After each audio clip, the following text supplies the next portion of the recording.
Catherine Brown across the back, Caitlin Munoz, Sam Price, Leah Carnegie in midfield, and the front three of Alexia Fauna, Maddie Whittle and Nicole Jaloka. 6 goals between them in all competitions so far. Yeah, there's danger all across the park in this Belconnen side. That front three that you just mentioned, very dangerous. The introduction of Alexia Fauna this season, she took a little while to settle in, but she's really stepped up the last couple of games. But you can't count out this Woden side. They've got experienced players. They've got a good mix of youth as well in there. So it'll be interesting to see how they shape up against Belconnen today. Well, Mark Boyd has picked a 4-2-1-3 for the match this afternoon. Christina Exposito between the sticks. A back four of Aisha De Andrade, Sarah Whitfield, Rosie Hughes and Ellen Brown. Alex McKenzie and Samantha Briggs in the holding midfield role. Taylor Zanotto just in front of them. Up front, Sophia Christofferson, Cassia McGlashan and Anna Vandenbruch.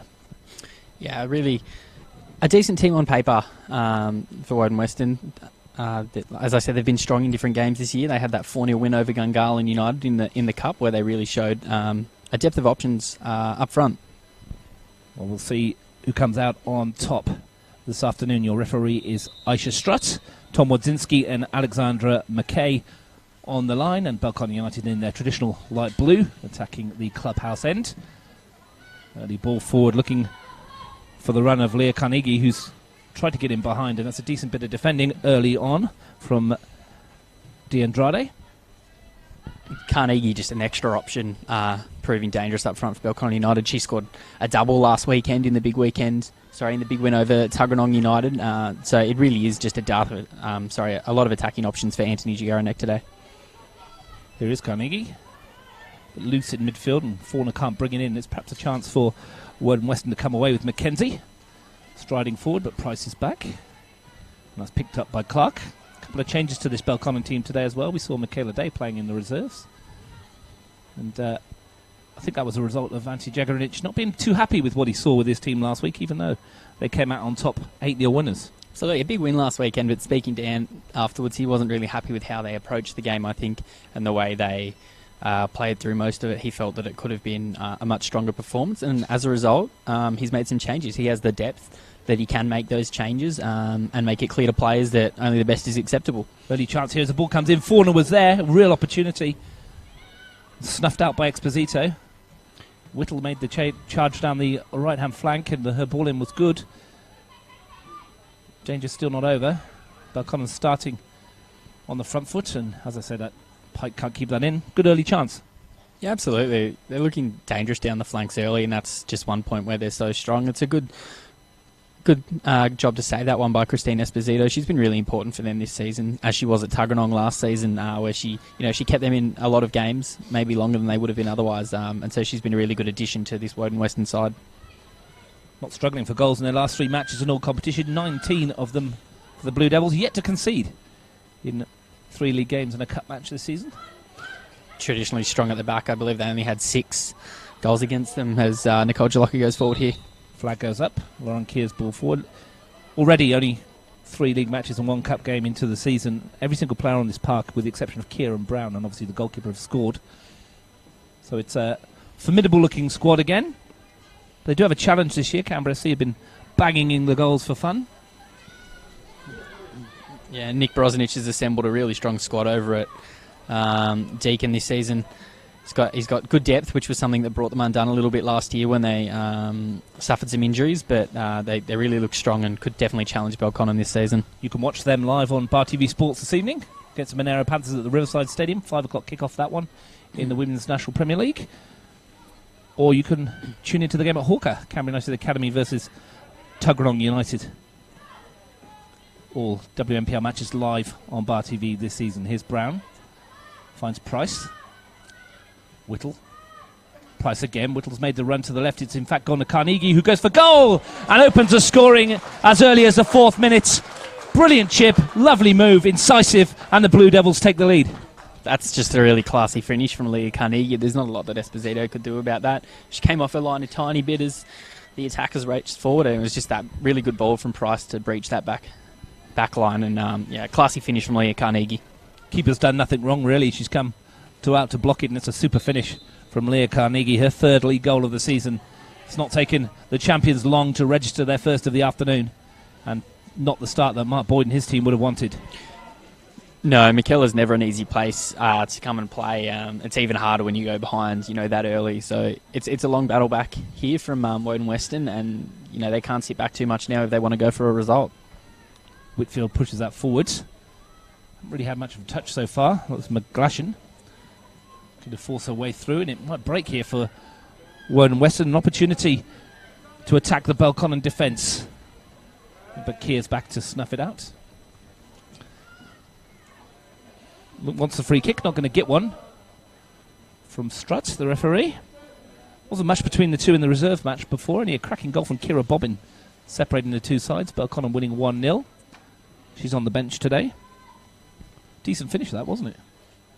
Yeah, it was. A few chances at both ends, some good saves made, and then took the time to just steady yourself outside the area and pop one in to the top corner. It can be a riskier option rather than going in and one-on-one with the keeper, but if you've got the confidence and the boot to match, then why not? Back to her ability to find the target, and certainly did so. James looking to ignite the latest attack. Jalocka picks up the loose ball. Pike's made the run forward. That's asking an awful lot for her. That should be easily defended by Christopherson.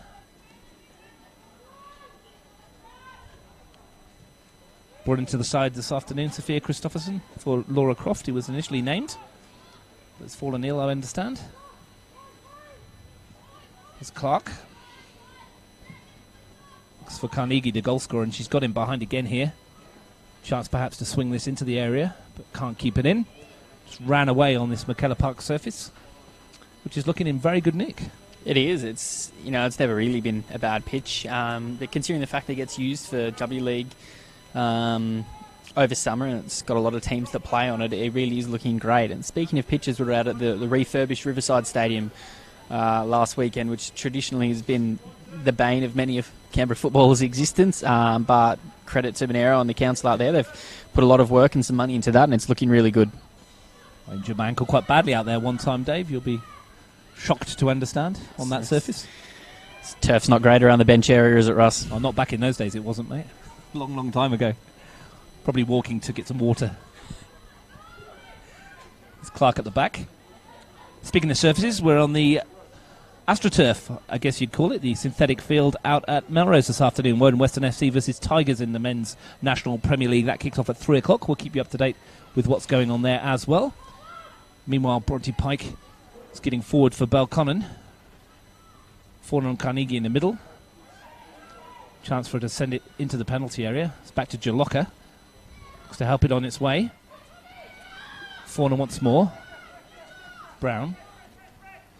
Good challenge that from Christopherson. Free kick is given though.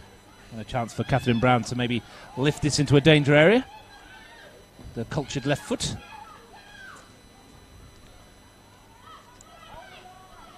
Four blue shirts on the far post. It's going to find one of them. It was Carnegie, I think it bounced off of. Chance for Fauna to strike one. It's a good one too. An absolute belter. And Belconnen have a second. And that's an absolutely brilliant finish from Alexia Fauna. It's 2-0.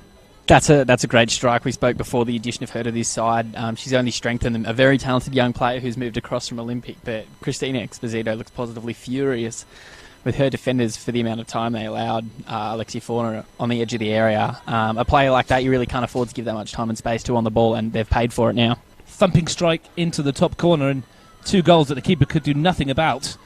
And here they come again. Here's Price. And Woden need to tighten up at the back, or this could get messy. Yeah, absolutely. As we said, a bit too much time and space on the ball there for Alexia Fauna, and even Carnegie when she brought the ball down was a bit too easy. So they need to be a bit tighter on their players and a bit more effective when they are in possession at the back and can't give it away so easily. Well, if Anthony Jagarinic wanted a response from his team, he's getting one. 8 minutes gone. Belconnen 2, Woden-Weston 0. If they were to go top this evening, they'd need to win this by 12. Stranger things have happened. The way they've started, you wouldn't write it off, but I think Woden-Weston are a lot better than that, and they will come back into this match. Absolutely. Woden-Weston haven't looked objectively poor so far. They've been undone by a couple of brilliant strikes from Belconnen and a couple of lapses of concentration at the back. So I think if they can tighten things up, then Belconnen will certainly have a game on their hands moving forward. Whitfield's ball forward looking for Zanotto. Couldn't force her way through. Taylor Zanotto scored in the Federation Cup quarter-final win over Belconnen United. That 4-0 win has put the Wanderers into the semi-finals, the draw of which will be sometime this week, I understand.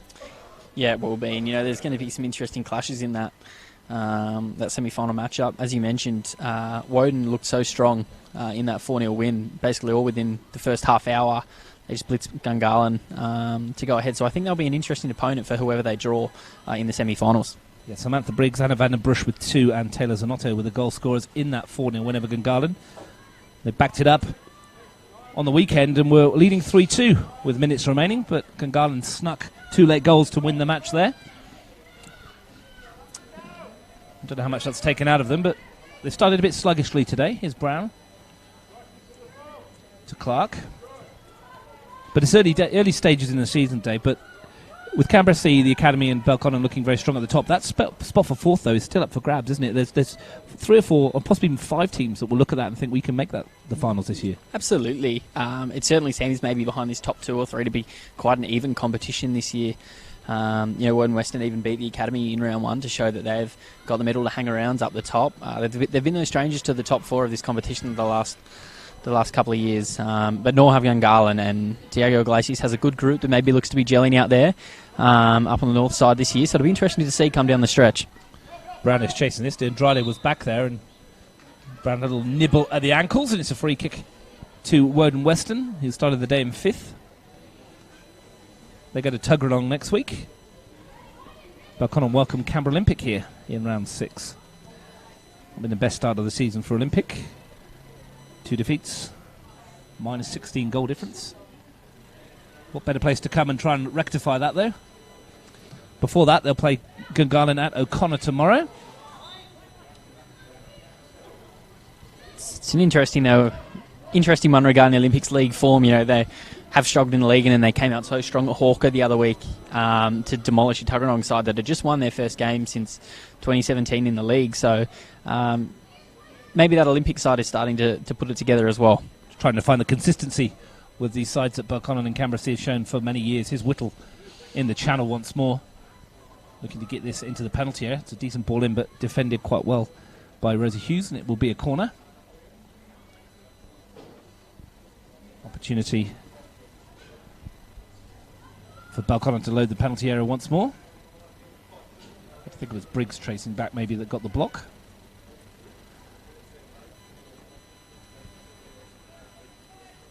Going to have to defend again here.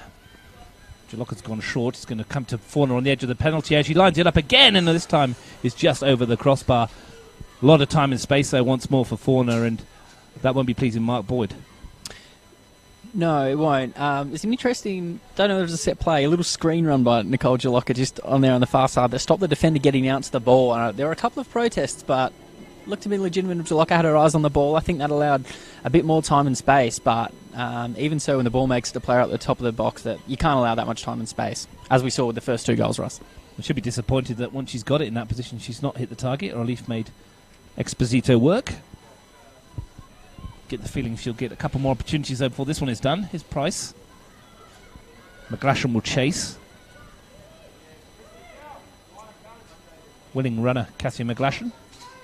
Get the feeling she's going to be fairly isolated this afternoon, though, and will need to take her chances if they come. Here's Clark. Loves this ball over the top. That one's going to run away for Brown, though. And Belconnen have used that successfully over the years, haven't they? That ball over the top for the runners on this left flank. Absolutely.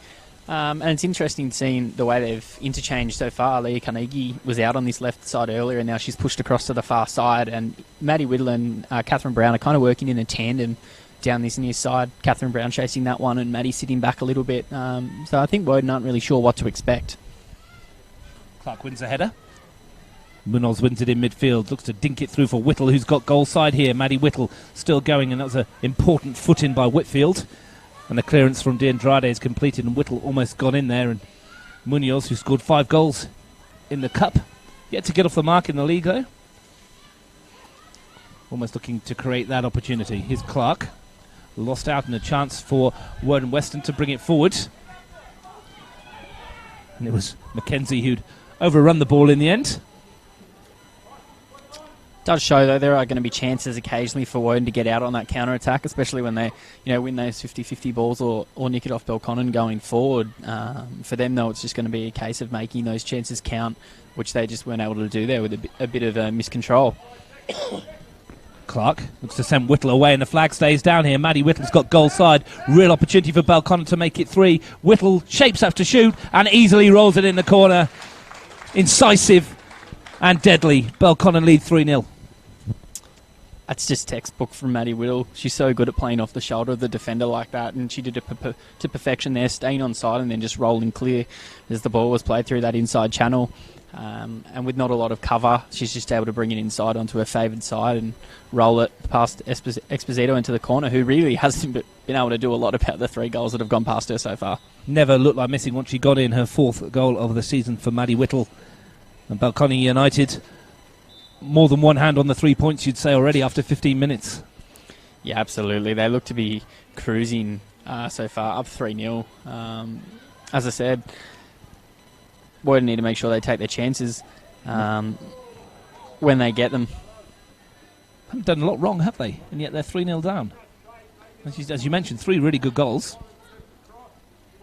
That's what I'll get you, though, at this level. Those lapses in concentration all it takes for a good team like Belconnen to take a half chance and turn it into a goal. And so they really need to ensure they shut those down if they want to keep in this game. Here they go again with Keir, and Pike's got the whole of McKellar to run into if you could keep it in. Plenty of football on Bar TV Sports, of course. Tomorrow we'll be live from Deakin Stadium, Men's National Premier League, Canberra FC versus Belconnen United. Big week for Canberra FC as well. It's followed up on Wednesday, live FFA Cup quarter-final action. I'll be at Canberra Olympic versus Canberra FC. If you don't fancy that one, you can tune in to Tigers versus UC Pumas, ANU versus Belconnen, or Woden-Weston versus Tuggeranong on the same night. All 4 matches on Wednesday. But big week for Canberra FC, starting tomorrow against Belconnen and following up by Canberra Olympic on Wednesday. Yeah, it really is a big week. There's been talk of a bit of pressure at the club, and playing and coaching that club has a lot of expectations that are placed on you by the people that follow it. So it'll be interesting to see how the group responds. They came out with a really strong second half last week at Riverside. They've got 2 games against 2 really big storied traditional rivals this week. Staring down the barrel at 2-0 against the Panthers, and by all accounts it could have been 4. At that stage, came back to win 4-2. That's for tomorrow, though. All about the Women's National Premier League today, and Belconnen United making inroads into the goal difference that Canberra FC have accumulated at the top of the table. Nothing between those two sides when they came. Here's a chance for Fauna. She's got it taken in her stride. Opportunity for Alexia Fauna to make it 4, and she can't find the target. Just drifts past the post, and probably some good defending there from Whitfield and Hughes to put her off. Yeah, not wrong. It was really well covered towards the end, but Woden need to be wary of that player getting in behind. Seen it a couple of times. We saw it from Maddie Whittle's goal just now. Alexi Fauna that time playing off the shoulder and making a good run through. Woden need to make sure they don't get caught ball watching.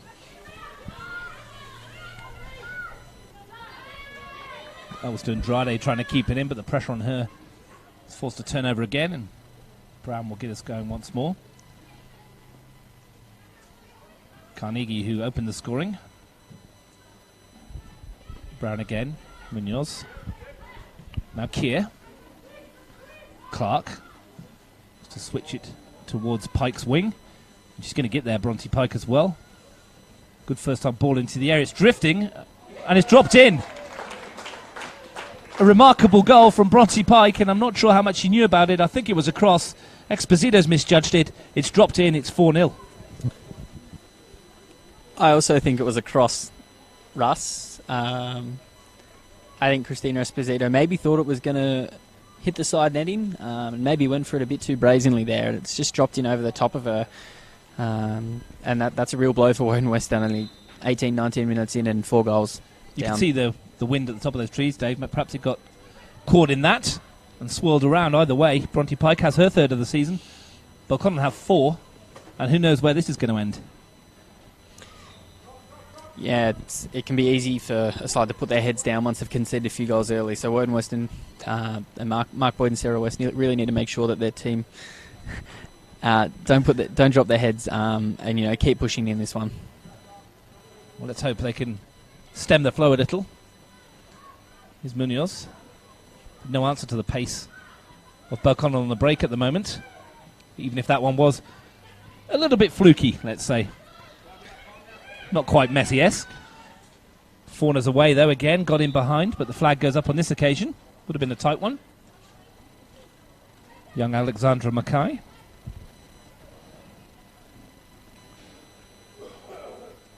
I think you could see from the action from Bronte Pike that perhaps she didn't quite mean that one. Looked a little bit embarrassed. Yes, similar goal last week. Leah Carnegie scoring directly from a corner. Maybe the post to the wrong angle at McKellar Park Russ for the home team. Who knows? We thought it was a bit bigger at that end. McGlashan will chase. Christopherson's there with her. Foot in from Carnegie. Price in the engine room, and a free kick given for a foul by Mackenzie. Munoz wants to go quickly. Fauna, who's settled into this team now since her move from Olympic. Absolutely. Early in that first game against Canberra FC, Anthony even admitted that maybe she wasn't settling in properly and she just wasn't used to the way they were playing. But a couple of games in, she started to settle in really well and gel with her teammates. Has become an integral part of this side. We were talking with Heather Garrick, who did that game for me, and we thought that perhaps that Anthony Jagarinik was playing her as a 9 when he should have been playing her a little bit deeper and letting Whittle go through the middle. And she seems to be dropping a bit deeper now and seems to be much more comfortable in that role. Absolutely. When she played at Olympic last year, I don't think she ever really was up that high. She had players like Meg McLaughlin in front of her who were handling that role. And now that she's sitting a bit deeper, has some space to roam and gets time on the ball, she looks to be excelling. Meg McLaughlin now kicking round a egg-shaped ball in AFL, I understand. Why would you do that, Dave? Here's Munoz. Looks to slide it through. Flag goes up early against Whittle. This high line from Woden-Weston is asking for trouble, isn't it? If it gets an early ball from Munoz or Price, and the pace of the front three is causing issues. That's it. A high line can work sometimes, but against a front line as skilled and as quick as this one, it is a very dangerous game to play, and I'd argue it hasn't worked particularly well for the Wanderers just yet. Clark from Jalocka. Keir looks to bring it forward. Plays it off of Munoz inadvertently to Catherine Brown. Clark's ball looking for Pike, who's got into that situation where she was in a moment ago. Chance for Pike to deliver the ball into the area. Opportunity here for another one. It's Jalocka. It's good save in the end from Exposito. Turning, got a shot away, but the goalkeeper did enough. It's still not away. Jalocka again finds Price. Jalocka spinning. Fauna. They're opening them up at will, Dave. Absolutely, yeah. Woden did do well there to kind of force the ball away a bit after a period of extended pressure, but Belconnen really just getting the chance to do whatever they want. Carnegie and Whittle almost sent through there, basically in a 2-on-1, and it seems to be this defence for Woden-Weston really isn't settled. Plenty of goals here. No goals at Woden-Weston yet against the Tigers in the NPL. If you just tuned in, you're watching the Women's National Premier League live on Bar TV Sports. We're midway through the first half, and Belconnen United have a stranglehold on this one. 4 goals to the good. Carnegie, Fauna, Whittle and Pike, their scorers. Keir back to Sally James, who's been a virtual spectator this afternoon. Clark's ball forward. Jalocka looks to spin away from Whitfield. And a chance for Pike to stretch her legs again.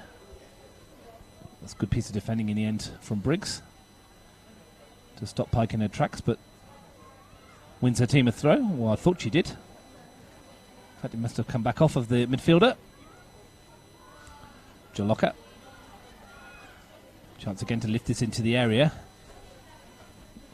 It was half bounced around off Diadrade. Munoz with the hoik Back towards goal, and Esposito comes and claims. She's done well to come out and claim that one. Woden playing just a little bit with fire, clearing the ball maybe in a bit of a rush, and getting caught out by Belconnen, just being able to recycle it and bring it straight back in with another opportunity. Well, maybe they've got a chance for this free kick to work something. McGlashan tries to turn.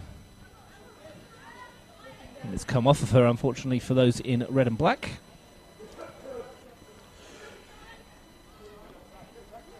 Clark. Haven't been able to get their front three of Christopherson, McGlashan or Van den Broek into this game yet. Possession stacked heavily in favour of Belconnen.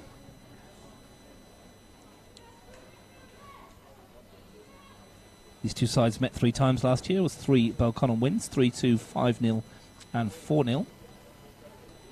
Last time they played here was a round 12 match on the 16th of June last year. Belconnen winning 5-0. They're well on the way to matching that. Yes, it's been a very strong start here. Woden really struggling to get into the game. As you mentioned, Sally James essentially a spectator early on, apart from retrieving a couple of back passes. It just seems to be that missing link between the midfield and the final third at this point that Woden really need to fix if they want to push forward and trouble the Belconnen backline. Well, they've stopped the goal flow at the moment, briefly. Christopherson finds McGlashan, the skipper. Nice touch, and then a little bit of a misunderstanding between her and Sophia Christopherson. Catherine Brown takes full advantage. That's a good challenge back from Sophia Christopherson.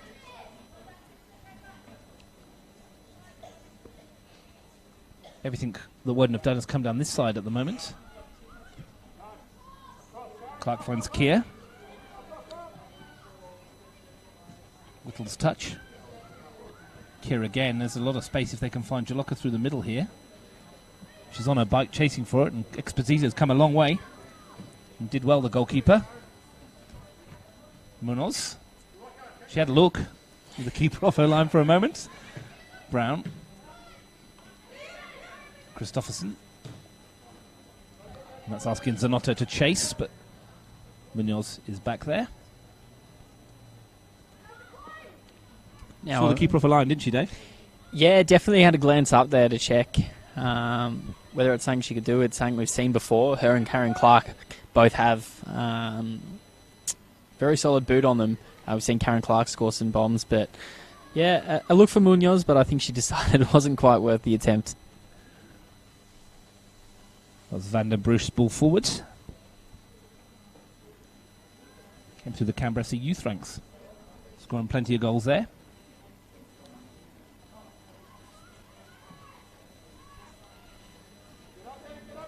Whitfield back covering. Briggs in a more advanced role. Looks to nudge that down the line, but there's no one there, and it will be a Belconnen ball again. And whilst they haven't conceded for about 10 minutes, Dave, they've looked a little bit more solid when they've had the ball in possession. They haven't troubled Sally James just yet. Yeah, you're right. They have looked all right when they've got the ball, but there's been a couple of errors that have brought them undone. That miscommunication just before down in front of us when they look to be putting together a good move. It's the sort of thing that's hurting them so far, is that cohesion, I guess, moving forward, particularly between the midfield and the front third. So I think if they can string a few more passes together and be a bit more settled in possession, then they can look to trouble James and bring her into the game. Well, here's Jalocka looking to trouble Esposito. Threw it on goal, but she's blazed her shot over the crossbar. A disappointing finish to a decent move involving that 1-2 from Jalocka and Pike. And she's got to hit the target from there. Looked disgusted with herself when she shipped it over the top of the goal. Yeah, Jalocka won't be impressed with herself there. That's a great chance, and really is one that she'd expect herself and her teammates would expect her to finish. They do have the luxury that they're up by a few goals, but I don't think it will have impressed Ant either. Here's Jalocka again, looking to slide it through to Whittle. Lovely turn that from Maddie Whittle. Gets away, and that is an outstanding finish from a striker at the top of her game. Maddie Whittle makes it 5 with a spin and shot. That was top quality. Yeah, that was a lovely turn and finish there from Maddie Whittle. Just talking about Nicole Jalocka missing the shot, but she's so good as a provider as well. And she found Maddie Whittle with the ball right into her feet that allowed her to turn away from the defender and shoot. And you're right, she's at the top of her game. She's only a season or so removed from scoring. 32 goals to win the Golden Boot, and she's really showing why Heather Garrick had her in that Canberra United squad over summer. Finish of a player who has had W League experience under her belt. 2 for her this afternoon, and with an hour to play and more, you'd back her for a hat-trick.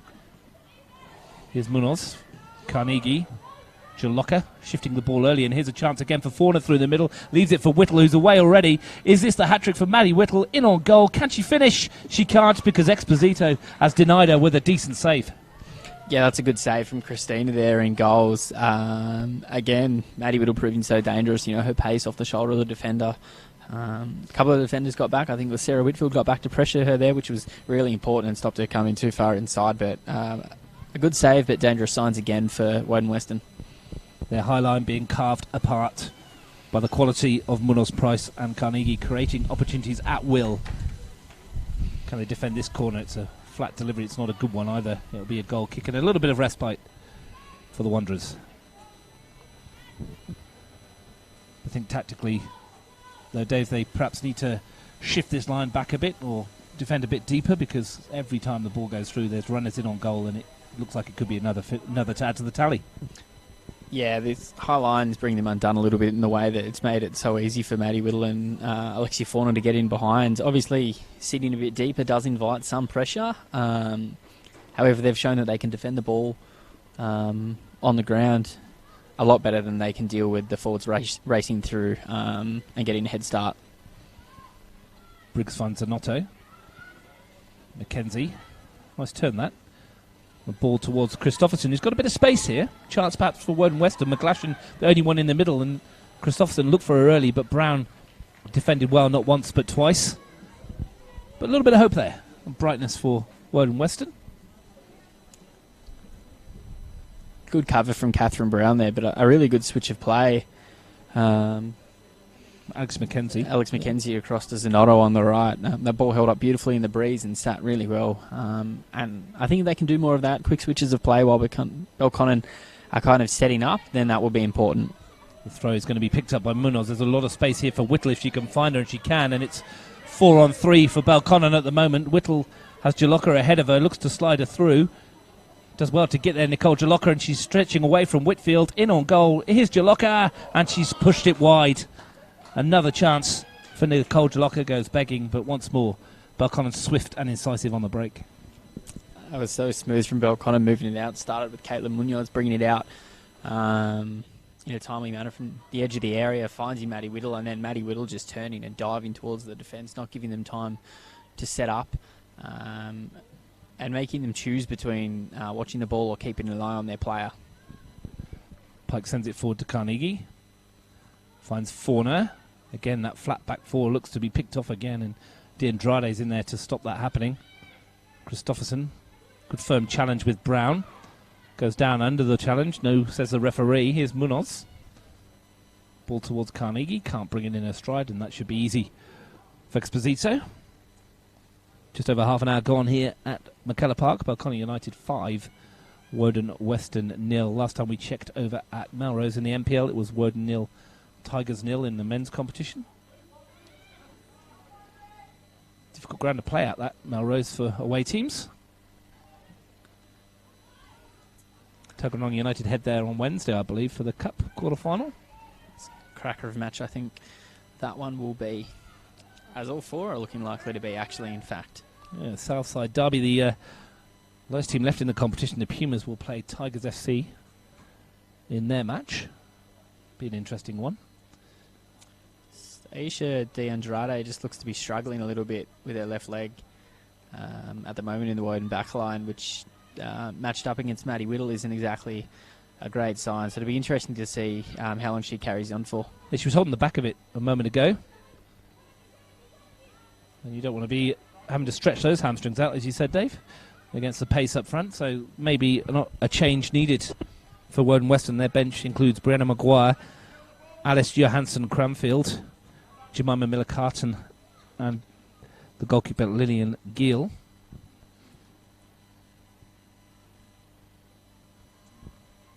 Johansson-Cranfield is a defender. Might be the obvious choice.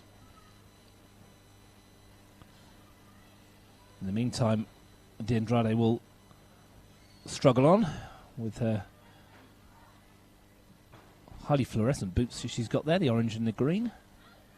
Can't really miss her, can you? I think go fast boots, I think they're called these days.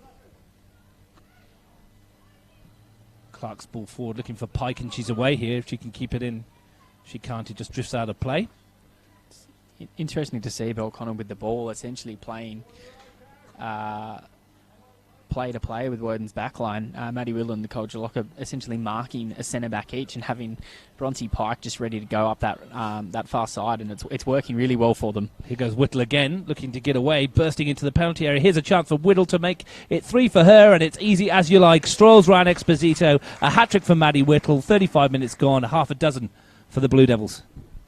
It's just been a very, very strong display from Belconnen United so far. That's a really tidy finish from Maddie Whittle after a cheeky little ball roll around Christina Exposito, and Woden just with no answers to this Belconnen attack so far. Too quick, too fast, too precise. Hat-trick for Maddie Whittle, takes her tally to 6 for the season, takes the score to 6 for the day. And just a little bit of a chat between the captain McGlashan and talking to her team about what they're going to do to stem this flow. Andrade, as you said, is probably the topic of discussion at the moment. She is struggling big star. You can see her limping to the left of the picture, probably just out of your shot at the moment. No movement from the Woden-Weston bench though, which is interesting. Yeah, they might be trying to get it at half-time, but it's still 10 minutes away. You think at 6-0, you would think they'd just make the change, Dave, wouldn't you? Before it gets any worse. That was her with the ball forward. And that's a foul by Keir. It's not a football move, I don't think, Russ. Seems a bit strange. And she's, I won't say jogging forward, more like limping forward to perhaps take this free kick. Alex McKenzie takes over. She hasn't seemed to signal to the bench so far as yet, though. She turns and faces them now. Most footballers in this situation don't want to come off, do they, Dave? That's the thing. I think sometimes you need to drag them in this situation rather than leave it up to the player themselves. In the meantime, perhaps a chance for Woden-Weston to test James in the Belconnen goal. Whitfield with the left-footed free kick. Swings it towards goal. It's going to dip and cause some problems. And it was just over the crossbar, and it's the best effort that Woden-Weston have had. It's a really good hit from Sarah Whitfield. Sally James forced to backpedal a little there. It's one of those ones that if it just got under the crossbar, I don't know whether she would have kept it out, but as it is, it's just drifted over. It's the first time she's really been called into action so far. Brown dumps Christopherson down, and Isha Strutt's going to have a chat with the left back. Uncalled for, really. It seems a bit unnecessary off ball. Brown already got rid of it there. Smart from Christopherson, baiting her into a foul, it seems, and now Whitfield has another chance to deliver the ball in. Dinks it over the top, and it's going to find its way through to James. Zanotto made the late run. That's a huge clearance from the keeper, asking for the forwards to chase. Jalocca was after it. It's going to come to Fauna, who picks up the loose ball. Munoz. Back to Brown. The Takir, rather. Whittle. Now Brown. Left-footed ball in towards Carnegie, and it's deflected off of Briggs, and Exposito pushes it wide for a corner. Got a goal over at Melrose Synthetic Russ. Nick Abbott tapping home across for Tigers FC to put them 1-0 up. The league over Woden-Weston. In front. 5 goals in 4 matches for Nick Abbott. Some would call it a decent start to the season. Was amongst the goals in his last spell with the Tigers a couple of seasons ago, and has started like a house on fire again. Belconnen looking to add to their tally. Chance for Pike. Heads it over the crossbar. Decent goal, we saw that at Melrose as well, and swift break from the Tigers. And caught Woden napping. Not a good day for the Wanderers at the moment in men's and women's. Plenty of time for the men's team to remedy that situation. the women's team remedy that situation, we're in for a hell of a second half. If this one turns around, it'll be a game we'll certainly talk about for quite a while. I think, Russ. I'm sure the bookies and the betting people will be having a word or two if this one turned round. Brown with the throw. Here's Whittle, holding off the challenge of D'Andrade. Looking to force a way through, and fullback looks to have recovered slightly, doesn't she? She does well defensively. Maybe just, name jinxed her, it would appear. She's back down, leaning on her knees. Maybe just a small niggle of some sort. She seems to have been able to carry on so far, but in some discomfort. Whitfield got the foot in. Zanotto helped it on its way. Mackenzie takes over. Does well. Looks for Van den Broek. 1-2 with Briggs, and Van den Broek will chase this. But it's always Lauren Keir's ball. Tries to turn the forward. And somehow that's a Belconnen a Woden-Weston throw. Looked to clearly come off of Anna Van den Broek's foot. Both officials have indicated Woden-Weston, though. Majority of rules in this case. Anthony Jigaranek in some disagreement with that decision, I believe. But Belconnen will just need to reset and face this attacking threat now from Wanderers. Easier to take when you're 6-0 up, though, I guess. Got it back fairly quickly as well, anyway. Carnegie's ball forward. Whittle will pick this up. Two Woden defenders back with her, and Whittle stretches the legs. Looks for Munoz, and then Brown coming in. Christopherson was back there defending, and that one's a bit of a waste for Belconnen on that occasion. I think Whittle was looking for Munoz, who had made the burst forward.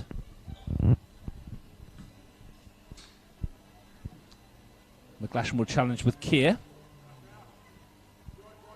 Pike to Clark. Sends it forward to Whittle. Back to goal, looks to turn. And there goes D'Andrade's hamstring again, and she's got to come off, surely.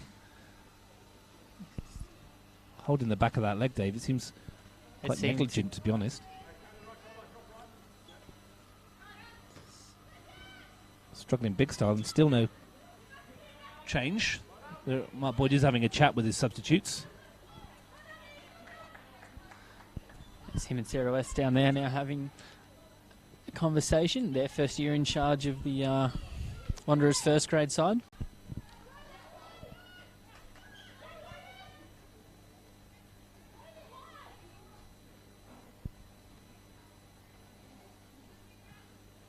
Couple of minutes to half time. D'Andrade with a throw again. McGlashan. Briggs. Now Zanotto. Looks to force the ball through towards Briggs again. Does well. McGlashan's made the run, but the pass is going to roll through to Sally James. Again, that final ball just letting them down. A nice little exchange of passing there in amongst the Belconnen midfield. It's a positive for the Wanderers. You haven't necessarily been able to find too many of those combinations so far. Just something they'll need to do a little more as we approach the break. Pike, she's got runners ahead of her again, as she's had all afternoon. Goes a 1-2 with Carnegie. Jaloka's in the middle. Break on the far post. Here is Jaloka coming to the near post. Exposito's there, and we are going to get the change that we thought was going to happen. I'll be amazed if this is anyone but D'Andrade who's coming off. Brianna Maguire will be the substitute that comes on. Van den Broek. Now Brown. Jaloka's there. Good challenge from Mackenzie, who's been the driving force behind everything good that Woden have done so far this afternoon. That one's given away, though, unfortunately, at the back by Ellen Brown. And we are going to see this change. And it is Aisha D'Andrade, who rather bravely battled on, probably for 5 or 6 minutes more than we thought she was going to. But she's in a bit of discomfort, Dave. Yes.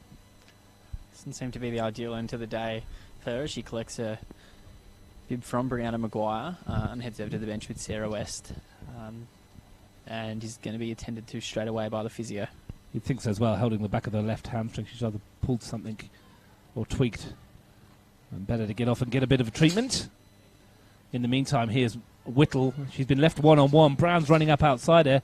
Here come Belconnen once again. Catherine Brown, who hasn't scored this season, drives it goalwards and drives it wide. And Bronte Pike throws up her hands in disgust. She'd made a great run from right back in the middle, but I don't think Brown was going to cross that one. Bit of a breakdown in communication there, I think, on this near side there. Maddie Whittle and Catherine Brown somehow left in a 2-on-1 situation with a defender. That communication may be something Mark Boyd and Sarah West need to address at the break. Carnegie goes back to James. Can Belconnen add to their tally before the half-time break? Jaloka's gone through the middle. It's a great ball. And here's Nicole Jaloka. Can she finish this time? Squares it instead, and I think it was an own goal in the end, was it? Whittle's claiming it. Maybe she got the foot on it. Either way, it's another for Belconnen, and it's 7-0. And that's a tough one for the Wanderers to take in the last minute of the break. Never easy to concede it right before the break, but again, too easy for Belconnen, just breaking in behind that back line, and an easy finish for Jaloka or Whittle, whoever it was that got to that one last. We'll double check on that one. I think it was Jaloka's tried to find Whittle, to be honest, and it may have gone in off of Sophia Christopherson, maybe. I'm not sure, but we'll check on that. Either way, it's 7-0. It's a chance for Maguire to send this into the middle. First real touch. Munoz picks it off, and Clark sends it clear. Nicely done by Whittle. Keir finds Jaloka. It's asking a lot for Carnegie into stoppage time at the end of the first half. And it's been everything the Belconnen would have wanted. They needed a 12-goal win to go joint top of the league today. They've got 7 already. You wouldn't bet against it in the second half the way they're going. You'd hope not for Woden's sake. Well, they've given that away. There's another chance for another one, and it should be and is just given away. And if it wasn't Jaloka's goal before, it is now. And it's 8-0. It's just, I think Exposito may be looking to pass short there. Instead, she's just given it straight to Nicole Jaloka, who is pushing her in the box. And that's a tough mistake for a goalkeeper who hasn't done a lot wrong today up to this point. But, you know, it's going to be an interesting halftime chat for Mark Boyd and Sarah West, down 8-0 at the break.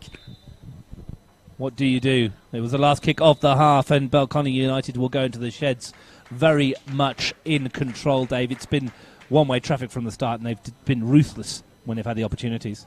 They have. They've even wasted a couple of chances as well, but they've made the most of what they've had. Some really nice individual goals, but since then, just some lovely combinations up top. Maddie Whittle, Lexia Fauna and Nicole Jaloka having plenty to work with against the Woden-Weston defence that maybe started a bit too high, particularly early on. Time for us to go and get some hot chips. At half-time here is Belconnen United in command in the Women's National Premier League Round 5. It's Belconnen 8, Woden-Weston 0.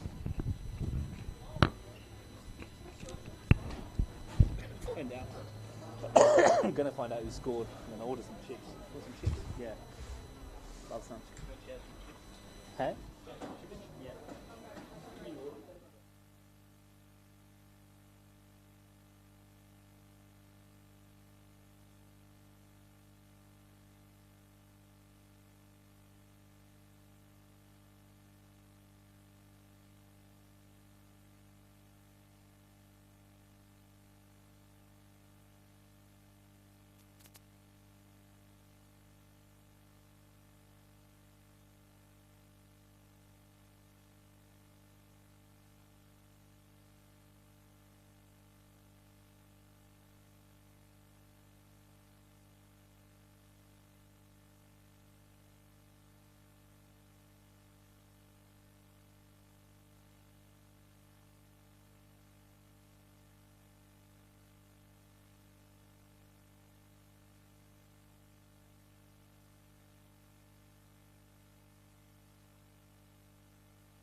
Come out, they've gone. That'd be ballsy, not to get bother anything. Don't.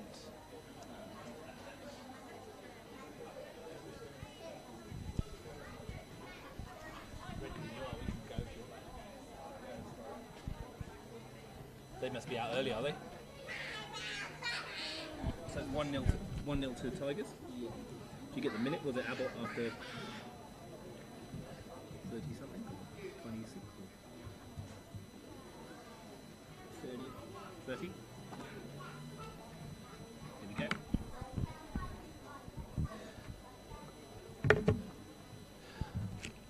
Welcome back to McKellar for the second half of this Women's National Premier League Round 5 fixture. Well, Belconnen United have more than one hand on the 3 points. They are 8-0 up at half-time. I'm Russ Gibbs, your accommodator. Joining me for the second half, as he did for the first, is David Jordan from Capital Football. And Dave, we can confirm that the 2 goals before half-time were both scored by Nicole Jalocka. The one that we thought may have taken a deflection has been credited to her. So she got a brace within about 30 seconds of each other, and she's on a hat-trick as well now, and it's difficult to see any way back for Woden-Weston other than trying to damage limitation in this second half. Yeah, absolutely. Jalocka, missed a couple of maybe easy chances for her and wasn't impressed with herself, and then I guess redeemed herself with those 2 goals just before the break. Woden-Weston have shown us in patches that they can play and they can maybe match it with Belconnen at times, but they haven't been able to consistently push forward and really make an impact. Anthony Jagarinik hasn't made any changes at halftime from what I can see. He will start the second half as they started the first with a 4-3-3. James in goal, Pike, Clark, Keir and Brown across the back. Munoz, Price, Carnegie who opened the scoring in midfield. Fauna, Whittle and Jalocka, all 3 forwards on the goal trail already. Woden-Weston, they changed one person in the first half. Exposito is in goal. Their back 4 is now Maguire, Whitfield, Hughes and Brown. Mackenzie, Briggs, Zanotto midfield. The front 3, Christopherson, McGlashan and Van der Bruch. And they'll be hoping they can get a little bit more joy going forward than they did in that first half. But first things first, they need to tighten up at the back and stop this steady flow of goals. We mentioned rather tongue-in-cheek at the start of the game that a 12-goal win for Belconnen would draw them level on goal difference at the top of the table with Canberra Sea before their game this evening, and they're well on the way to getting that. Obviously 13 would put them ahead on goal difference and really throw the gauntlet back down to Nick Brosnich's team, who take to the field in an hour or so at the Riverside. Yeah, that would be a big statement to complete that and go top. And, Nick Brosnich will certainly take on that challenge, as will his Canberra FC team. A couple of changes to them this week. Grace Gill, for one, not only hurting her hammy last week, but also flying out to the US today, which makes it a bit harder for her to take to the pitch. So it'll be interesting to see how they go against the Monero side that played really well in the second half against the Academy last week. Well, you can watch that a little bit later on Bar TV Sports. In the meantime, we're here at McKellar. Other games for you to watch today: the Academy versus Tuggeranong at Hawker from 5 o'clock. Tomorrow, Canberra Olympic versus Gungahlin from O'Connor. Good challenge, that, in the middle of the park by Maguire. And in the end, she tried to get a shot away, but it trickles through. Men's Premier League tomorrow, live from Deakin Stadium. We're at Canberra FC versus Belconnen. Tuggeranong versus Canberra Olympic from Canberra. Gungahlin versus the Panthers from AIS. And over at Melrose at half-time, Woden-Weston 0, Tigers 1. Nico Abbott's 30th minute goal separating the sides there. It does actually look like Brianna Maguire has moved up top, with Christopherson dropping down to that right-back position. So we see her go against Leah Carnegie now. She definitely has, and Maguire on the right of that midfield 3.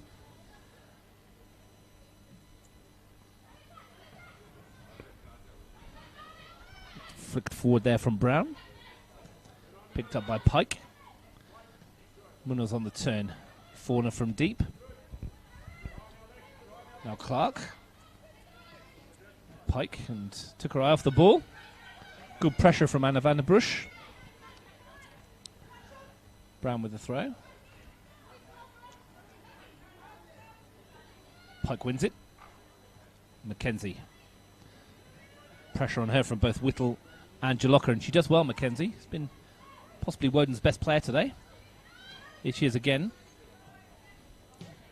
Brown. Deflects nicely for Vandenbrush. Should be easily picked off by Brown. A chance for her to send Fauna through the middle here. Tracking back is Whitfield.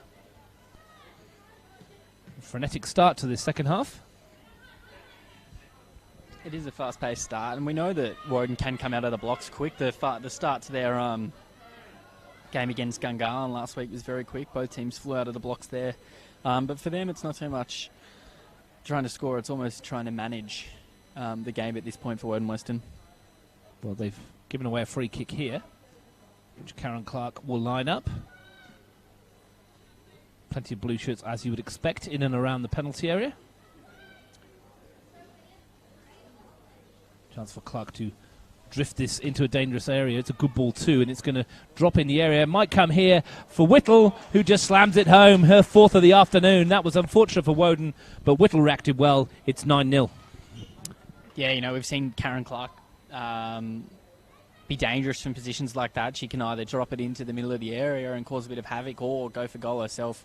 That one a little fortunate, coming off the defender and dropping perfectly for Whittle, but still that's a really good finish from a tight angle there that didn't give Exposito a lot of chance. All of a sudden, Maddie Whittle has 7 goals for the season. Belconnen are eyeing off double figures. And the way they're playing at the moment, you get very short odds on that happening. 9 goals to the good. You know, not even 5 minutes into the second half. It's a bit of a dream scenario for Ant down on the Belconnen bench, and he's got to be happy with how his side's responded to him essentially swinging the axe this week and giving them a bit of a rev up after last week. Well, after their goalless draw here in round 1 against Canberra FC, they put 5 Belconnen United away.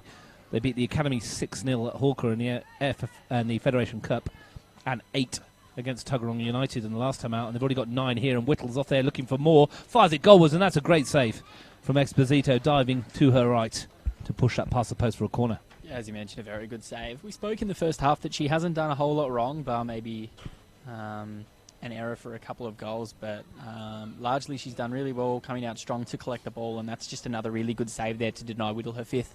I understand she had a bit of a niggle coming into this game as well, Exposito, which probably doesn't help. She'll be called into action again here and does well to claim that. And looks to send it forward. McGlashan is the lone chaser. Keir has caused herself an issue with that header, but recovers it easily enough. And Brown gives it away, and a chance for Zanotto perhaps to ignite something for the Wanderers. Briggs steps past one. Looks for Vandenbrush. Battles with Pike, who gets there, but chance for Woden. First real sustained attack they've had. Mackenzie. And just as I say that, they turn over possession, and Fauna can bring it forward for Belconnen. Jalocka. And Brown. Back to Keir. Karen Clark. Looks for the long ball forwards. Pike. Hounded off it by Alan Brown, but the throw goes Belconnen's way, and Fauna's quickest off the mark here. And Pike saw the run. 2 Woden shirts stopping Fauna. Here's Pike. Whittle. Carnegie. Price. Carnegie again. Brilliantly worked, and it's hit the crossbar. And where's it going to bounce? Into the hands of Exposito. Lovely football from Belconnen, though, and only the crossbar denies them their 10th of the afternoon. Really nice exchange of passes on the edge of the area. Sam Price operating almost as a bit of a fulcrum today for Belconnen when they've gone forward. She's so often been the centrepiece of a 1-2 here and there. But a really lovely move, just undone at the end by the woodwork. But a bit too much time and space afforded by Woden-Weston to Belco's players around the area, you feel. If there's one team you can't afford to give too much time and space to, it's those in blue, which Woden have found to their cost. It's no real disgrace for them, though. Lots of teams are going to cop a hiding at the hands of this Belconnen outfit. Jalocka looks to slide it through. Has Whittle got the pace to get there? Whitfield makes sure she doesn't. Christopherson Looks to battle away with Carnegie. Won the initial duel, but then lost out. Here's Price. Advancing forward, tries her luck from range. And it bounced just before Exposito, who did well to push it around the post again. It's always an awkward one to deal with when it comes in low and bounces just ahead of you. You really feel like it can do anything. This surface bounce is quite true, though. And it didn't sit up too much of that, and Exposito did well to knock it away for a corner. Caitlin Munoz, who's been playing a defensive number 6 role today, bust her gut to get forward there, though. I think she feels like she wants to join in the action. Hasn't got a league goal this season, but does have 5 to her name, having netted all of them in the 6-0 win over. Just a lazy 5 in one game. Fauna swings this one in towards the penalty area. And Woden-Weston get rid of it. Zanotto.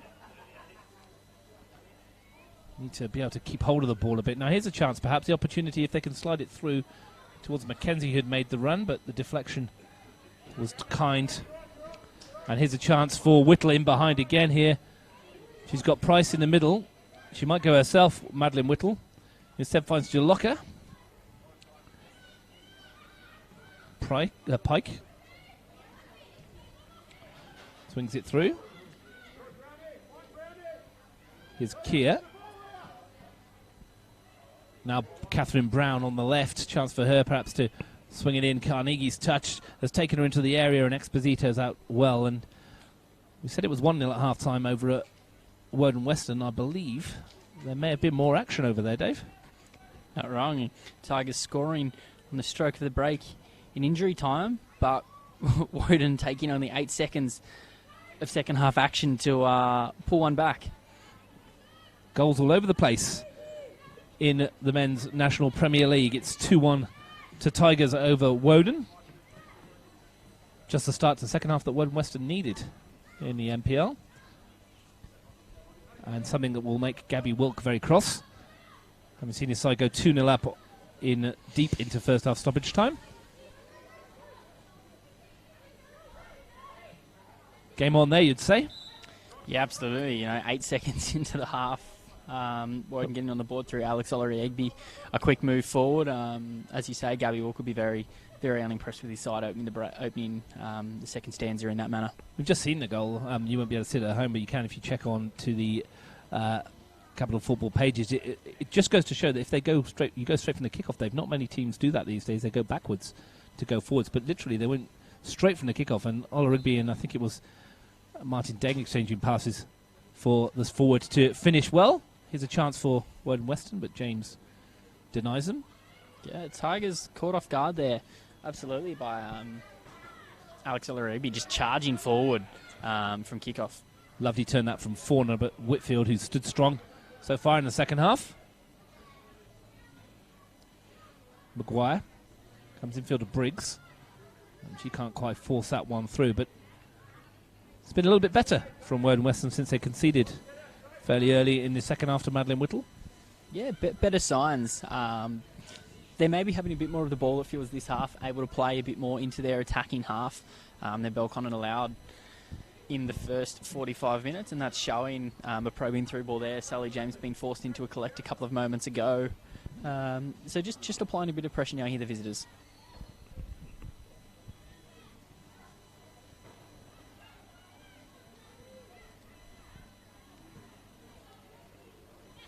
Pike flicks it on, and here's a chance for Jaloka to stretch her legs, and she has got pace. It's kind of held up for her, though, and she's still going, Nicole Jaloka. Finds Whittle in support. Oh, nice feet from Whittle, but good defending at the back there. And Jaloka tries to switch the play towards Carnegie. Lovely piece of defending from Rosie Hughes to deny Whittle. Look to dance her way through to add to her tally. Already got 4 for the day. She won't feel like she's done just yet. And Belconnen have a chance from this latest set piece. Swung in towards the head of Clark. And it was just past the post. Another good ball in. Good header from Karen Clark. Couldn't quite put it on target. Very good ball in from the corner there, but Karen Clark essentially unmarked. Not the player that you want to leave just floating around the penalty spot. knows how to use their head on an aerial ball, and Woden may be escaping with one there. I don't know if it's just me coming back from overseas, but the temperature seems to have dropped markedly here, Dave. I'm quite cold now. No, you are I brought a correct. coat. It's not just you. It's definitely a bit fresh as the sun disappears behind the grandstand and that breeze comes in. It's almost like Canberra after Anzac Day is cold for some I was reason. going to say the fabled switch your heaters on day of last Thursday, which I have yet to do. We haven't either, so I feel like I'm a week ahead of myself. I'm winning. You'll be cheering when that power bill comes, Russ. It's all spent on something else, Dave.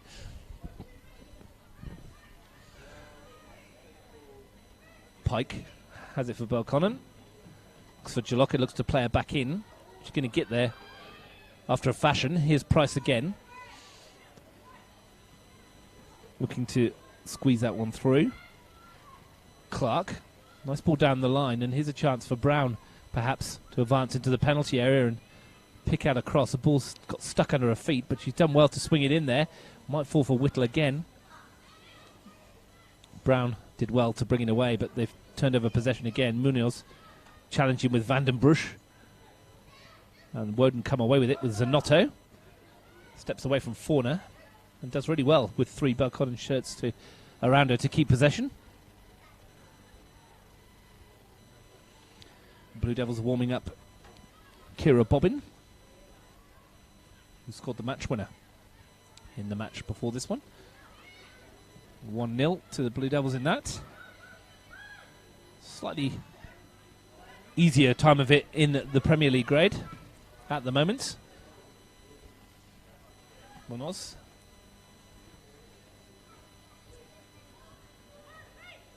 Clark finds Pike.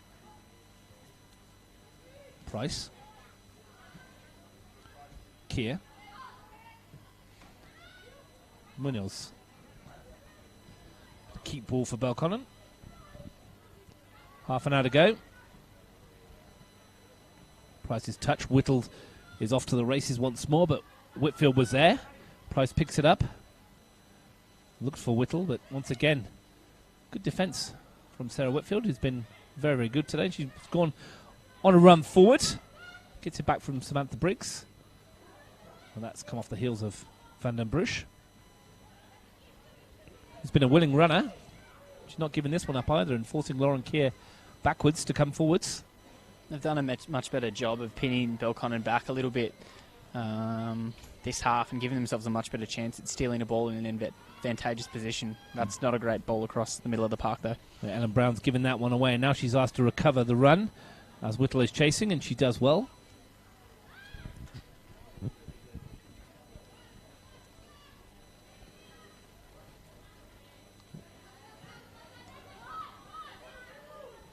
Pike. Now Hughes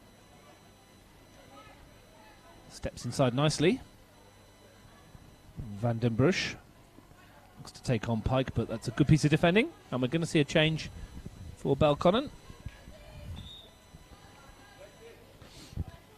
And it's Bobbin that's coming on, and Fauna, who's had a decent afternoon, makes way. A really strong game from Alexia Fauna. We've seen her up top, both creating and finishing chances. Obviously that second goal, a stunning effort from her that she buried in the top corner. Arguably the best of the 9 so far. I would say so. It's the sort of thing you definitely save as a highlight. Just a little bit of time to turn it onto her left foot and buried in the top corner. Really didn't give Esposito any chance, and it helped set Belconnen United on their way in this one. Well, I mentioned the goal that Kira Bobbin scored here in the reserve match, the match winner, and it was an absolute belter. So we know she can finish as well, so it's not going to be any easier for Woden as Zanotto tries a shot, and first one on target for Sally James to deal with in the 62nd minute. Very talented young keeper, Sally James, coming across from the academy last season where she was behind Isabel Davey in the pecking order there as Carnegie's caught offside. But yeah, a very talented keeper who hasn't had a whole lot to do this season. Not just yet, she hasn't. 4 clean sheets. This is looking like number 5 for her there. It's difficult, though, with the goalkeeper in that situation where they have to be switched on for the entire 90 because there's not much to do. But when she's been called upon to do it, she's going to need to perform, especially in tasks which may be a little bit trickier than this one. Here's Whittle. Jaloka. Back to Keir. Bobbin, her first touch. It's a decent one too, finds Pike. Price, this is good football from Belconnen. Now here's Bobbin. She's got him behind here and a chance to take on Mackenzie. Gets it across goal and Exposito does well. But lively start from Kira Bobbin. Absolutely, straight into the action. I don't think we ever thought that she was going to shy away from it at all, but certainly good signs there for Belconnen. Fauna's replacement coming on and getting involved straight away in an attacking foray and looking to create chances down this right-hand side. Munoz has taken her off the ball there, and here's McGlashan. Zanotto. Price wins it back, and Pike needs to be aware. Back to James.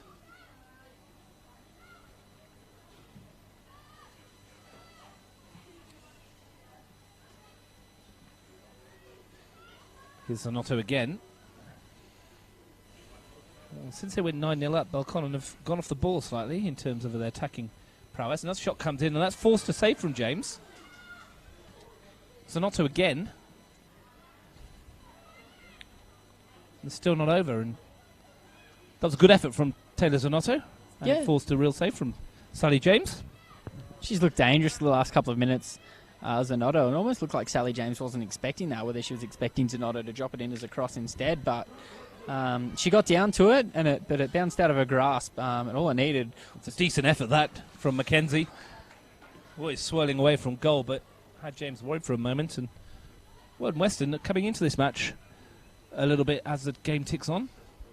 Yeah, positive signs for them this half. Obviously conceding an early goal, but apart from that, they really look to have responded to whatever changes Mark Boyd and Sarah West look to make at the break. You know, they're creating chances, they're challenging the defence and looking to pin Belconnen back when they have the ball in their back line rather than dropping off. And whilst it looked like that 12-goal swing we were talking about was almost a certainty at one stage, now it looks less likely so. Unless something big comes in the last 20 minutes or so. Here's Whittle looking to slide it through for Carnegie, who's onside, but Christopherson's got this one covered. He plays it off of Carnegie. In fact, Anthony Jaggerinick's not one of those coaches that wants to run up a score, though, is he? He just wants his team to play football the right way. Absolutely. And if the goals come, they come. Absolutely. Can tell he's that sort of coach, you know, and an 8-0 victory last week, and while he's unhappy afterwards, it wasn't with the scoreline, it was the way that result came about. Unhappy with the way the side approached the game and delivered during it, and as we said, there's been some changes during this one. I think he'll be much happier, particularly with the first half performance. Some really nice combinations between different players for Belconnen. Whittle's after this. She's got Price in support arriving from deep. Here is Sam Price, and her and Bobbin kind of left that for each other, and it was picked off by Brown. Van den Busch looks to turn Pike and get away, and she does. Bobbin's back to tackle. Anthony Jaggerinic, one of the more progressive coaches in Canberra, has been appointed as the NTC Under-17 head coach. So he'll be looking for some of the young talent around to see if they can take a capital football side to the Nationals at Under-17 and perform and create some players that maybe will go on to represent the Matildas in the future. He's been around for a few years at Belconnen now, I think about his 10th year as head coach, and he's really created what many regard as the benchmark women's program in the region. You know, there's just a pipeline of players seemingly coming through ready to join his first grade squad, and it's yielded success over the years as well. Here's Munoz. Can they add to their tally with half of the second half remaining? Bobbin's touch finds Pike. She's gone for the return. Whittle's in the middle as well. Pike's still going. Fires it across goal, and there's Exposito again, who, for a goalkeeper who's shipped 9, has been pretty solid, hasn't she? She made some good saves, and as we said in the first half, apart from 1 or 2 errors, she's done very, very well. Yeah, hasn't hasn't done a lot wrong in this game, despite what the scoreline suggests. Well, McGlashan had a chance there to turn and run at Clark and tried to lay it off instead. Perhaps not the right decision. She's been strong when she's needed to come out and claim a high ball, and has done well on the ground as well with some of these Belconnen crosses in the second half. So certainly nothing wrong with her performance today for the most part. There's Briggs. Now Brown thought about the early ball forward, instead comes short to Whittle. Price. Pike. Back to Keir. Clark. Good presses from Woden, forcing Belconnen back to James, who plays a lovely ball out to Catherine Brown. A beautifully delicate chip, and Brown looks to send it forward to Bobbin. Now a chance for Carnegie, perhaps. Good challenge in from Mackenzie, who has been possibly the Wanderers' best on ground. Van den Bruch couldn't force her way past Price. Now Munoz.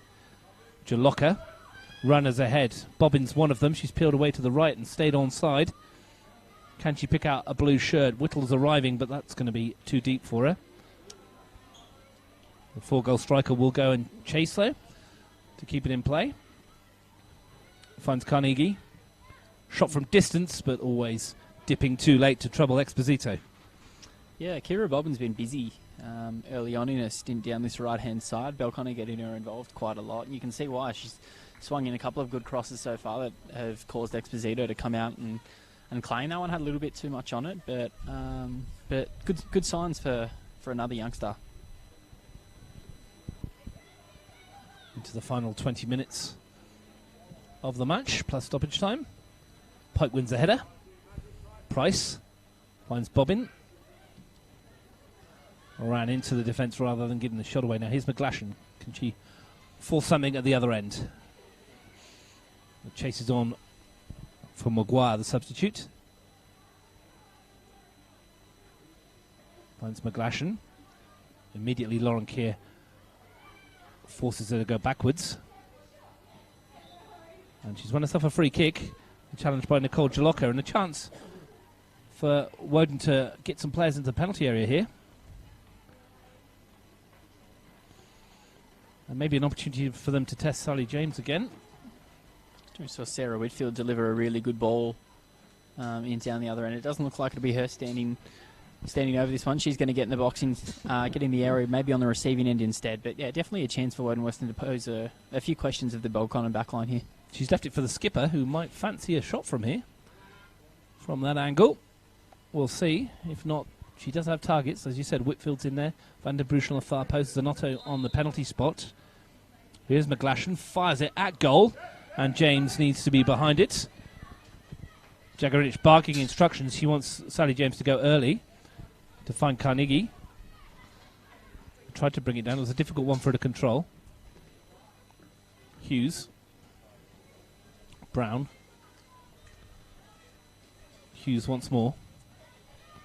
Carnegie challenging her and winning the ball, and if they get this one forward, here's a chance. It's Maddie Whittle in behind again, only Bobbin in the middle at the moment. Whittle might go herself. Maddie Whittle down in the area. There's a decision to be made. The whistle went to the mouth, and it wasn't given. It's still not over. Here's Bobbin. Looked like for a minute that Isha Strupp was going to call that. Yeah, I thought she went for it initially, but obviously judged that one as a fair old shoulder-to-shoulder contest. There was a bit of contact, but it's really a decision that could have gone either way. I think Strutt's made her call, and Woden have escaped there. Munoz just bundles Zanotto out the way, just too strong for her. Concedes a free kick. We're going to see Alice Johansson Cranfield about to join us. Woden-Weston substitution. Possibly the longest name in the women's football. We'll see who's coming on.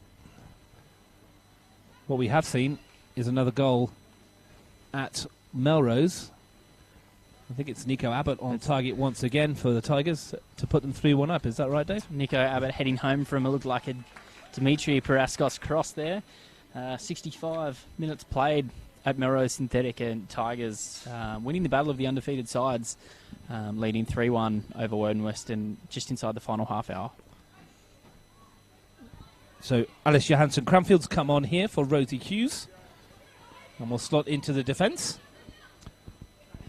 Brown is challenging with Bobbin, who's got away here for a moment, and here's an opportunity if it drops. It's a good piece of defending from Christopherson. And here's Whitfield bringing it away for Woden. Bobbin back with her. Whitfield's still going, but Pike takes over. Price, Whittle, Jaloka, shifting it well. Jaloka looking for a runner. It's Pike who's got there. Here's Whittle. Real chance here. Right, bearing down on goal. Could be another. Should be and is. Madeline Whittle with her 5th of the game, and it's 10 for Belconnen United. Yeah, another breakdown of play just up over halfway there between Whitfield and Vandenbruch, and that's led to Belconnen just having an open lane essentially there for Pike to find Maddie Whittle, and she just had time and space to dance in and slot one past Exposito there, who was kind of hung out to dry by her defenders. If we're being honest, that'll be a disappointing one for Mark Boyd and Sarah West after their side have performed quite well so far in this second half. It's taken them a fair while to add to the tally. The 9th was scored 4 minutes into the second half, and we've had to wait till 16 minutes from time for Whittle to add her 5th of the afternoon. She might be eyeing off a double hat-trick. Hadn't seen a double hat-trick in the flesh myself, but commentated on one till last year. Then I saw Meg McLaughlin get one. I've seen Hayley Taylor-Young get one this season as well, on games that we've covered with commentary. Nice. And Maddie Whittle's now staring down the barrel of one as well. Plenty of goals in the Women's National Premier League. So you mentioned Maddie Whittle only 2017 winning the Golden Boot with 32 goals last year. Aoife Colville topped the charts with, I think it was around 45 through the regular season. So we've seen some incredible scoring performances the last couple of years in this competition. Here they come again. Caitlin Munoz good to lift that one in, and by her own high standards, that's a disappointing delivery from the former Canberra United midfielder. Yeah, she won't be too impressed with that delivery there on, I believe, unfavoured right boot, just sending that one over the back of the net here. Katie Woodman's about to come on for Leah Carnegie, for Belconnen United. Carnegie, who opened the scoring what seems like an awfully long time ago in the 4th minute. Started the first of the double figures that Belconnen have had to their name. As a reminder, and I mentioned it a couple of times today, if they were to get 12 or more, they will go joint top or outright leaders. A bit of a challenge for them if they're aware of that. I'm sure Anthony Jagarinich will be more than aware of that. And something for Nick Brosnich and his Canberra FC crew to think about. And I'm sure they'll be more focused on what they've got to do this afternoon against Monero Panthers. Kicking off just as this one finishes pretty much at 5 o'clock over at Riverside, and also the Academy hosting Tuggeranong United over at Hawker Football Centre. Both games at 5 o'clock. You can catch them live and free on Bar TV. Russ Gibbs. The home of grassroots football in Australia. Bar TV Sports. Brown brings it forward. Lovely take in her stride by Jaloka. Bobbins up with her. And striding through on the far side is a chance for another goal. And it's beautifully taken. And it's Whittle again, I think. It is the double hat-trick. Curls it past Exposito, and their goals just keep coming. 6 for Whittle, 11 for the home side. Another really nice move there from Belconnen. The ball was taken really well, as you mentioned, in her stride by Nicole Jaloka, and she just turned and found Whittle racing through. A bit of a workhorse, Maddie Whittle, never really stops moving up as part of that front three. She's a very fluid member of that trio. And again, right place, took a ball in and finished very calmly. 12 minutes to play, 11 goals to the good. Belconnen United showing just why they're the champions. Woodman. This is against a team that's 5th in the ladder as well, Dave. Let's not forget. No easy beats this Woden-Weston side. No, and this isn't really a game where you'd say on the balance of play it's been deserving of the scoreline it is. Belconnen have really taken their chances when they've come about. Some lapses of concentration and just allowing Belconnen a bit too much time and space from Woden-Weston. But in this second half, they've really improved. They've created some chances of their own and been a much better side than they were in the first half. Christina Exposito, pretty solid at the back, as we mentioned, hasn't done a lot wrong. And there'll be players from Woden-Weston that can definitely be pleased with the way they've played, but they've just been undone by a far better side. Credit to them, though, the heads haven't gone down. They're still out there battling away, and it has been the ruthless efficiency of Belconnen United that's been the difference. They have taken almost every chance to come their way. They have missed a couple as well, but as we mentioned, this is an incredibly good side that Antti Jegerinch has built here, and the race between themselves and Canberra FC this season you think is going to go to the wire and will feature a bucket full of goals. Yeah, I think you're right there as we enter the final 12 minutes of play here. Discussing earlier, this top three of Canberra FC, the Academy, Belconnen United, you feel like any of them can make an impact. The Academy are welcoming back a couple of players now they didn't have when they faced Belconnen United the other week in the Cup, so I think it's going to be an interesting season. Woodman with the corner, swings it to the near post, and it's bouncing around the penalty area. Came off of Whittle's shins, I believe, and McGlashan gets rid of it. It's Keir. Woodman wants it wide. It's going to go to Jaloka, though. She tries to swing it in, but it's come off Mackenzie's boot. And that's a free kick. Bronte Pike just running into Brianna Maguire, I should say. Conceding the free kick. So Woden-Weston 1, Tigers 3 at Melrose. They've given this one away. Here's Jaloka. Bobbin. Whittle's coming in again into the penalty area. Down she goes under the challenge, and again any protests are waved away. I think that's a good call there from Aisha Strutt. Waving away the Belconnen United appeals for a penalty. I think that was definitely something of a 50-50 ball. Here's Price. Huge amount of space here for Bobbin, but she strayed offside. Went a little bit too early. A bit too keen to get on the end of that. Cheeky word there from Anthony Jigaranek to the linesman after that decision. Bobbin didn't need to go too early, did she? She could have just waited. Whitfield sends it forward, looking for Van den Brusch, who's stolen in behind Pike for a moment. Keir's come across to help out her fullback. And gets it back off Pike to complete the clearance. Jaloka. That might have come off her arm, but it's play on, and Whittle's through the middle here. Here's a chance for Maddie Whittle. She's left it for Bobbin. It's still Kira Bobbin. She's gone through, and Exposito makes another fantastic save. For a moment, real confusion between the two strikers as to who should take that on. Yeah, I don't think Ant's too pleased down here about that miscommunication between Maddie Whittle and Kira Bobbin. It looked like Maddie Whittle's ball for all money as she raced through behind, and then Bobbin came in from the right. But a great save from Christina Exposito getting down and getting that outstretched leg to the ball. And Whittle just misses her kick when the ball comes across goal and took a massive air swing. We'll forgive her that, seeing as though she has found the target 6 times this afternoon. Here's Woden on the break. That's a nice move. And a chance perhaps for them to force something from James, who's called into action once more. Been a bit busier this half, Sally James.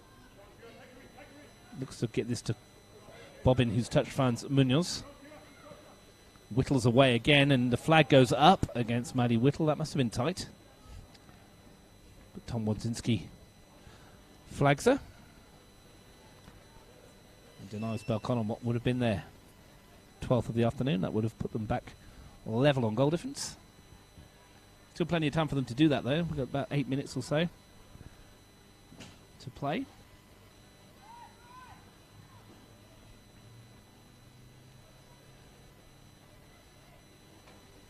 Woden keep battling away. McGlashan wants it back and gets it back. Kia's been there, as she has been for most of the afternoon. Ball through the middle, and Bobbin has stayed on side here. The flag stays down. Kira Bobbin clean through on goal. Can she make it 12? Runs it in. Simple as you like. Cool, calm and collected. Rolls it past the keeper. That's a dozen up for Belconnen. Again, a really high backline there, maybe proving to be a little bit of an undoing for the Woden-Weston defence there. Bobbin with so much space to run into, moving against what was essentially a static back two there. And she had time and space to compose herself and finish calmly past Christina Exposito. And that is the goal, which, as we stand, brings Belconnen joint level on goal difference, I believe. Unless my maths fails me. Dave, you can check on that for us. Here's Joloka looking to add to it. Here's Whittle. Flag goes up again. This won't count, even though she's smashed it in the net. Have you done your maths, Dave? Is that correct? Yeah. Canberra FC remain top on the basis of scoring more, I believe. I'm not entirely sure how these things work, but they'll be level on points and level on goal difference. Yeah, so the Canberra FC's 27 goals to Belconnen's 25 would keep them marginally ahead before tonight's game. Maths was never my strong point, Russ. That's why I tweet things for a living. It's all about words. Fortunately, not very often we have to do maths. Might have to brush up before the end of this season, judging by the amount of goals that are going from those two sides, who will be pushing each other all the way, and it will make the games between them even more special when they come around. And the Canberra United Academy might have something to say about that as well, of course. A very young side that they have over the academy, but a very talented one too. A lot of changes for the academy over this off-season. Russ, obviously, departures like Carly Rossback and Laura Hughes, Aoife Colville, the very talented young core they had that were involved in the Westfield W League with Heather Garriock and Canberra United departing through agent for different playing opportunities. But Heather's now in charge of that side, and there's some real talents in there. Bella Barak returned from an ACL injury just last week, and they've looked good so far this season.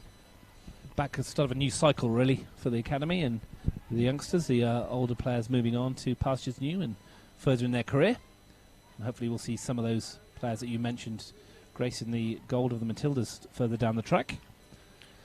Just like this one on the ball did in her prime. Caitlin Munoz, one of the best players, women's players to come out of Canberra. Or well, I'd say one of the best players, full stop, I would suggest. Men or women. Here's Van den Brusch looking for McGlashan through the middle here, and if she gets her ahead of Clark it would be problems, but Clark defended well. Van den Brusch still not giving this up. There's under 5 minutes to go. Woden still looking for a goal. Credit to them for their battling. That one's up here towards the canteen. You could probably fetch that, Dave. I have to put down my microphone. I think that's against the rules, Russ. Some movement might keep me warm at this point, though. I mean, you're a bit of a rookie there, Dave. I thought you would have brought a coat to McKellar once or twice in the past. Not a native Canberran. It's an easy mistake to make. Because the tropical climes of Tasmania, where you're from. The switch is flicked after Anzac Day in Australia's favourite island. Is it the same, is it, temperature-wise? I've only been to Tasmania once with Tuggeranong United for the FFA Cup against South Hobart. Pretty cold that night as well. Maybe not exactly a tropical climate. Not as cold as Canberra in the winter, though, if I can convince you of that. I'll take your word for it, Dave. Belconnen looking for a goal which would put them outright clear at the top on goal difference. Can they get it? Clark swings it in towards Pike. That's going to drop its way through to easy for Exposito, though, who it seems funny to say has been in reasonably good form today, considering she shipped a dozen goals. As we mentioned, she's done what she's needed to. She's done well. The first couple of goals, there's a number of the goals, actually. There's not a lot that you can do. It looks like for Belconnen, bit of concern is Caitlin Munoz, I think. Yeah, just pulled up a bit lame, I think. Maybe just tweaked something as she was running through. Put in a good shift, as you'd imagine. We're into the final couple of minutes of this match. It's been a consummate performance from Belconnen United. Antti Jagarinic wanted a response from his team from last week, even though they won 8-0, such are the high standards they have, and He could be reasonably pleased with what he's seen, perhaps more so in the first half than the second. Little fact about Caitlin Munoz, now a light rail driver with Canberra Metro. So keep an eye out for her if you're on Canberra's new light rail from Gungahlin down to the city. Maybe don't ask for an autograph or a photo if she's driving there. Please do not speak to the driver while the light rail is in motion. Does that say? It probably says that on the light rail, does it? I haven't had the pleasure yet. I haven't jumped on yet either. Looking forward to it though when I do. Very exciting new addition to the Canberra landscape. Here's Whittle. Jollock has gone ahead. Tries to step inside. Here's Bobbin, and there's runners outside of Woodman's one side. She's gone to Brown the other. And Brown's got a left foot shot away, and Exposito needed to keep that within tact because Maddie Whittle was lurking for what would have been her seventh. She did really well there, not only to just stop it, but also to reel it in and stop that rebound coming out. Maddie Whittle's so dangerous as a poacher lurking around the penalty spot there. She did really well to reel that in and stop Belconnen adding to their tally. Time ticking away in this one. Don't forget, you can flick over to watch Panthers versus Canberra FC at the Riverside or the Academy versus Tuggeranong at Hawker this afternoon at 5 o'clock. Both those matches in the WMPL. Make sure you tune back in tomorrow to join myself and Dean Greenwich from Deacon's Stadium, where we've got a huge match for Canberra FC against Belconnen United at the start of what will be a big week for those clubs. Both clubs in FFA Cup action on Wednesday. I'll be at Olympic versus FC. Belconnen, meanwhile, will be taking on ANU, who will give them a tricky test, you'd imagine. I think so. ANU are in that, I guess we've called the upper bracket of the MPL2 sides. Not on their necessarily favoured synthetic pitch, but certainly their preferred surface, given they're used to playing out of Willows, now at Hawker on Wednesday night. It'd be interesting to see how Steve Forshaw and maybe an older Belconnen squad respond to playing on synthetic. It'd be interesting to see what choices that Steve Forshaw makes. We saw them on the synthetic earlier this year, lose to Woden-Weston at Melrose, slightly different synthetic, but his older players struggled a little bit there. Maybe it's a chance for some of his younger guys to be given an opportunity. We will see come Wednesday. We're into stoppage time here at the end of this one. It doesn't look like Belconnen are going to get that extra goal that would have given them the advantage at this early stage of the season, but it will matter not, you would think. And as I said, Mark Boyd and his team will have much more easier afternoons than this one. Next week they take on Tuggeranong United in round 6, and they'll eye that one off as a possible 3 points that they can put into their tally. As Whittle goes through, flags up once again. And Madeline Whittle and her team will be looking to add as more goals to their goals for column when they play Canberra Olympic here next week. So they've got a strong stretch of home games to begin the season, really, before they're away from home a lot. Yeah, they play Wagga City Wanderers off the back of that Canberra Olympic game before they go to Monero Panthers away, then the Academy away. So it's important for them, I guess, to get these results under their belt. Absolutely. And a stretch of winnable games for Woden-Weston coming up as well. They've got Tuggeranong away next week, and then Canberra Olympic at home, Wagga City in Canberra, and then Monero Panthers away. Definitely all games that I think Mark Boyd and Sarah West will back their side in, particularly on the basis of what they've seen maybe in the second half today against Belconnen. And in many respects, those matches, Dave, against those kind of sides, against Woden, the games between Gungahlin, Woden, Wagga, Tuggeranong, Monero, Olympic are going to define the season for those teams. These matches against Canberra C and Belconnen are the ones which they'll look at going, well, let's see what we can get from them. If anything, it's a bonus, but it's the other games we really must win to get into the top 4. Absolutely, fighting for those top 4 spots. You've got to win the games against the sides around you. They essentially become 6-point clashes if you not only take 3 points but deny, a team that you're going to be battling 3 points as well. So last week against Gungahlin, I think Mark and Sarah will have been a bit disappointed with the way that one ended after having been leading. But all they can do is stand back up after this one and look to go really hard at Tuggeranong next weekend. They will look at the games to come and know that they will be a lot easier than the one that they have just completed, because Belconnen United here today have been in consummate form. They always looked like winning once they took the lead in the 4th minute from Lena Carnegie. It was pretty much one-way traffic after that, Dave.